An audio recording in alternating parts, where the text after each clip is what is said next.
بخاری مسلم کی حدیث ہے، جبریل علیہ السلام نبی کے پاس آئے انسانی شکل میں، اور نبی سے آ کے پوچھا اچھا بتائیں قیامت کب آئے گی؟ آپ نے کیا جواب دیا؟ مل مسئول عنہا بأعلم من السائل، ہر سوال کا جواب میرے پاس نہیں ہے۔ فرمایا جس سے پوچھا جا رہا ہے اس کو پوچھنے والے سے زیادہ معلومات نہیں ہے، یعنی نبی نے بتا دیا مجھے پتا ہے کہ تمہیں بھی نہیں پتا ہے کہ کب آئے گی، مجھے بھی نہیں پتا ہے اور تمہیں بھی نہیں پتا ہے۔ پھر جبریل نے کہا کہ یا رسول اللہ علامتیں بتائیں قیامت کی، یہ تو نہیں پتا کب آئے گی، کچھ علامتیں تو ہوں گی، آپ نے علامتیں بتائی ہیں۔ ہمارے نبی نے قیامت کی علامتیں بتائی ہیں، قیامت کا ٹائم نہیں بتایا۔ اس میں ایک بڑی علامت کیا بتائی؟ ان تلد الامۃ ربتها، باندی اپنے آقا کو جنے گی۔ سب سے زیادہ نبی کا مذاق اڑایا جاتا اس نظریے پہ کہ ہم مرنے کے بعد دوبارہ زندہ ہوں گے۔ اس نظریے پہ جتنا مذاق اڑایا گیا ہے نا اسلام کا اور پیغمبر اسلام صلی اللہ علیہ وسلم کا، اتنا مذاق کسی اور عقیدے پہ بولو نہیں اڑایا گیا۔ اس لیے قرآن اس کو بہت زیادہ فوکس کرتا ہے۔ قرآن کہتا ہے جو اس آسمانوں اور زمین کو اور اتنی خوبصورت کائنات کو پہلی مرتبہ بنا سکتا ہے، جو تم نے مان لیا کہ پہلی مرتبہ تو بنے ہیں نا، تو دوبارہ کیوں نہیں بنا سکتا بھائی؟ تو پھر وہ اسی مذاق میں نا نبی سے آ کے کہا کرتے تھے اچھا کب ہوگا، یہ ٹائم تو بتائیں، یہ دوبارہ زندگی ہمیں کب ملے گی، قیامت کب آئے گی، وہ عذاب کب ہوگا؟ تو اس کو قرآن نے جزو قرآن بنا دیا ان آیتوں کو۔ سأل سائل بعذاب واقع، اے نبی آپ سے ایک پوچھنے والا آ کے پوچھتا ہے مذاق اڑانے کی نیت سے، وہ عذاب کب واقع ہوگا جو واقع آپ کے خیال میں واقع ہونے والا ہے، بتا دینا، ٹائم بتا دینا۔ یہ سوال بھی بہت دہراتے تھے، کب آئے گی کب آئے گی، ٹائم بتائیں ٹائم بتائیں۔ قرآن ہر دفعہ ایک ہی بات کو ریپیٹ کرتا ہے لیکن مختلف انداز سے۔ تیسرا حکم جو اللہ نے بہت زیادہ قرآن میں بیان کیا ہے، ہر رکوع میں، ہر پارے میں، بار بار، میں یہ اس لیے تین احکام کو بار بار کر رہا ہوں کہ انہی تینوں کو چھوڑا ہوا ہے ہم نے، اور میں اسی تینوں پہ بہت زیادہ اسی وجہ سے بیان کرتا ہوں کہ یہ قرآن کے بیسک ٹاپکس ہیں۔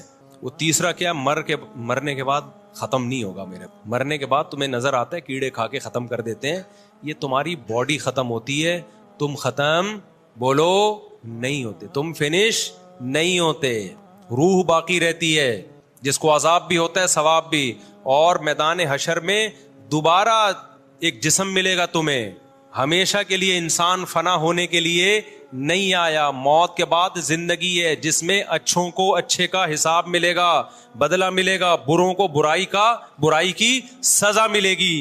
یہ چیز بھی سائنسدان نہیں مانتے۔ یہ تین چیزیں ایسی ہیں جن کو لبرل لوگ نہیں مانتے۔ کوئی کہتا ہے خدا نہیں ہے، اللہ کہتے ہے، کوئی کہتا ہے لیکن اس کے ساتھ اوروں کو شریک کر لیتے ہیں جو مذہبی لوگ ہیں، اللہ کہتے ہیں نہ، اس کے ساتھ کوئی شریک نہیں ہے، صرف وہ۔ تیسرا تمہیں تمہارے اعمال کا حساب دینا پڑے گا۔ تو یہ تین باتیں جب نبی کیا کرتے تھے نا تو مشرک ان میں سے ایک بات کو مانتے تھے، اور جو ملحد ہیں وہ ایک بھی نہیں مانتے تھے۔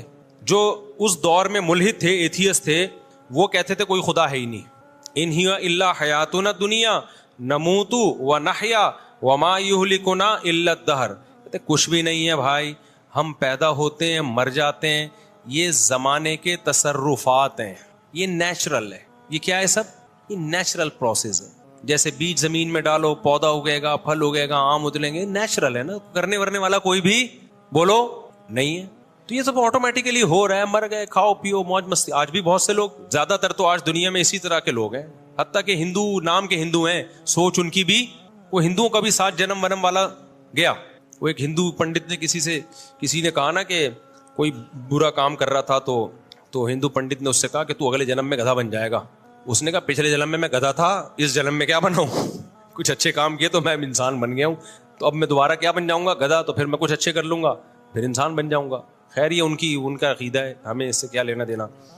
تو ان کا یہ کہ 7 جنم ہوتے ہیں، لیکن اب دنیا میں لوگ اس کو، کیونکہ کسی مستند کتاب سے ثابت نہیں ہے وہ، تو جو ملحد تھے وہ کہتے تھے ان ہی الا حیاتنا الدنیا، صرف ایک دنیا کی زندگی ہے، مرتے ہیں پیدا ہوتے ہیں، زمانے کے تصرفات ہیں اور کچھ بھی نہیں ہے۔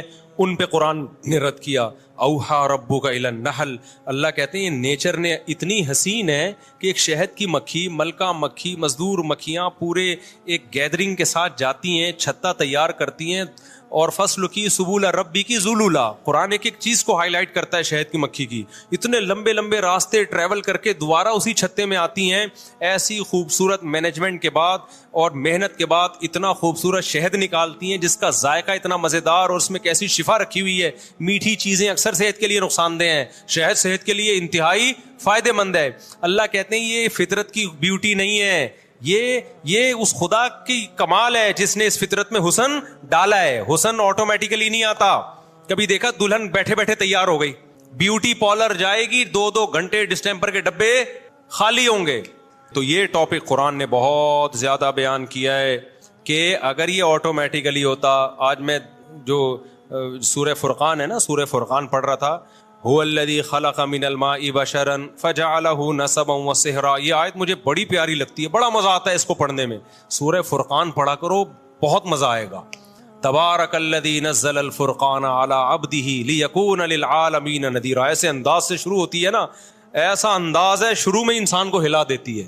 بہت برکت والی ہے وہ ذات جس نے اپنے ایک بندے پر الفرقان, حق اور باطل میں دودھ کا دودھ اور پانی کی طرح فرق کرنے والی کتاب پیدا کی ہے. کانسیپٹ کو کلیئر کرنے والی کتاب پیدا کی, الفرقان.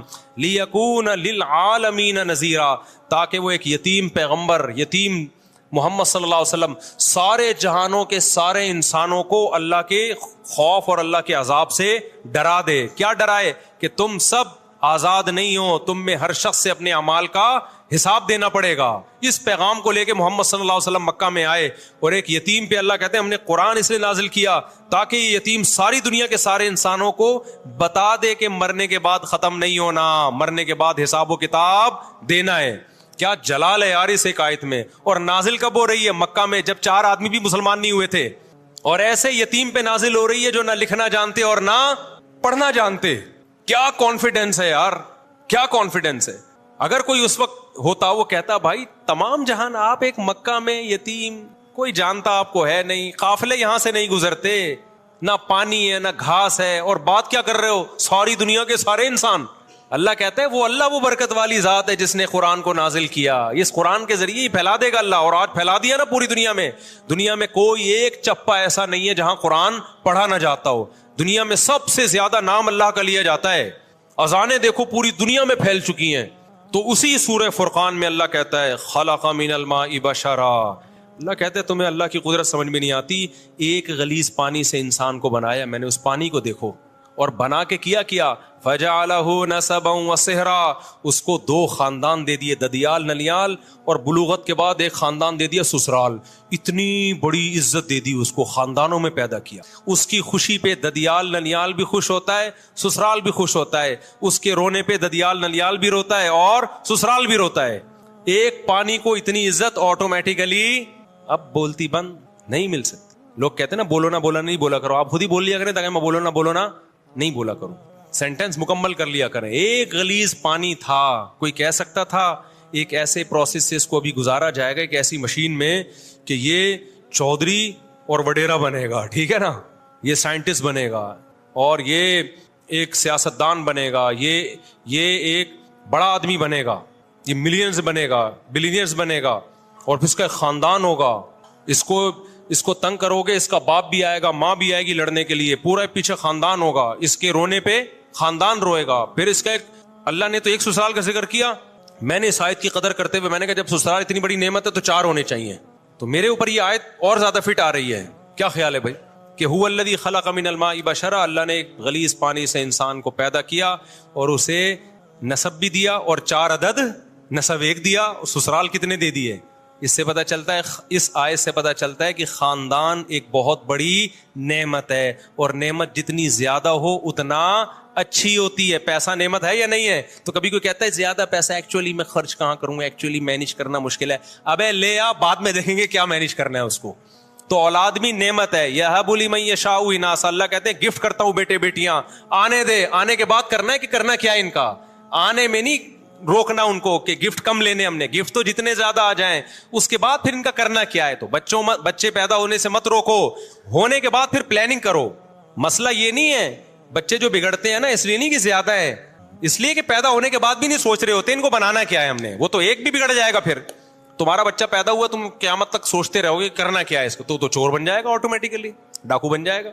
تو وہ تو جو بگڑنا ہوگا تو ایک بھی بگڑے گا. اگر پلاننگ کر کے پیدا کرنے میں پلاننگ نہیں کرو, پیدا تو اللہ کی طرف سے گفٹ ہے, جتنا ہو اچھا ہے, لیکن جو پیدا ہوتے جائیں اسی وقت ان کو انسان کا بچہ بنانے کی فکر بولو کرتے چلے جاؤ کہ بگڑے نہیں ہے. ایسا نہیں چرسیوں میں بیٹھ رہا ہے, ایک بچہ بھی چرسی میں بیٹھے گا تو چرسی بنے گا, 18 بچے بھی اگر بھائی انسانوں میں بیٹھیں گے تو کیا بنیں گے, انسان کے بچے بنیں گے. فیملی پلاننگ والوں نے تو بچے ہی روک دیا نا. تو نسبا و صہرا, قرآن کہتا ہے سسرال والا بنایا, تو سسرال بھی جتنے زیادہ ہوں اتنے کیا ہیں, اور نعمت ہے سسرال. آپ کسی, یہ تو ہم مذاق کرتے رہتے ہیں, مذاق اڑاتے رہتے ہیں سسرال کا, دل بھی چاہتا ہے لیکن اب کیا کریں, مجبور ہے. لیکن ویسے کتنی عزت ہوتی ہے جب آپ کا ان کے گھر رشتہ نہ ہوا ہو, آپ جاؤ, کوئی عزت دیتا ہے؟ جہاں آپ کی بات ابھی شادی بھی نہیں ہوئی, صرف رشتہ طے ہو گیا ہے, بھائی دولہا بھائی آئے ہیں, بھائی ان کا سموسے کا پوچھو, ایسا نہ ہو برا لگ جائے. آپ کو پتا ہے ادھر برا, ادھر اس کو ٹینشن دی, پارسل کدھر کرے گا, یہ بہن پہ جا کے پارسل کرے گا. یہ سسر کو پتا ہوتا ہے داماد کو ذرا سا ٹارچر کیا, میرے سامنے تو کچھ نہیں بولے گا, یہ پارسل کدھر کرے گا, بیٹی پہ جا کے غصہ نکالے گا. کیسی رسپیکٹ مل رہی ہوتی ہے دامادوں کو. کیا خیال ہے بھائی, بیٹھیے آپ آئیے, ورنہ کون گھسنے دیتا ہے یار.